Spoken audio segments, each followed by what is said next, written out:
Hi friends, నేను 40+. So నాలాంటి 40+ మిత్రులందరి కోసం ఈ వీడియో చేస్తున్నాను.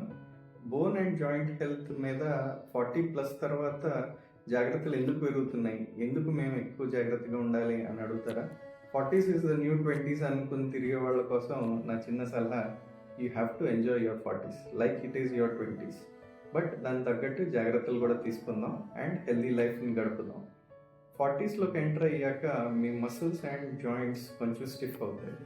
లిగమెంట్స్ మసిల్స్ స్టిఫ్ అయినప్పుడు ఇంజురీకి ఎక్కువ గురవుతుంది.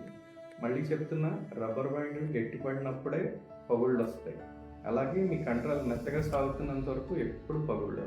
సో మీ మసిల్స్ టెండన్స్ని ఫ్లెక్సిబుల్గా ఉండేటట్టు చేసుకుంటూ ఉండండి. హెల్దీ లైఫ్ స్టైల్ ఉంచుకోండి. వెయిట్ పెరిగే కొద్దీ ఎలా ఉంటుందంటే పునాది గట్టిగా వేయకోకుండా మేడ మీద మేడ కట్టినట్టు. మీ బాడీ ఫ్యాట్ పెరుగుతున్నంత కొద్దీ అది అనవసరమైన భారం. మీ బోన్స్ అండ్ మసిల్స్లో స్ట్రెంగ్త్ లేకుండా బాడీ వెయిట్ పెరుగుతుంది అంటే అది మీకు ఇబ్బంది పెట్టే వెయిట్. సో ఆ వెయిట్ని తగ్గించుకోండి, ఎక్సర్సైజ్లు చేయండి, ఫిట్గా ఉండండి. Thank you.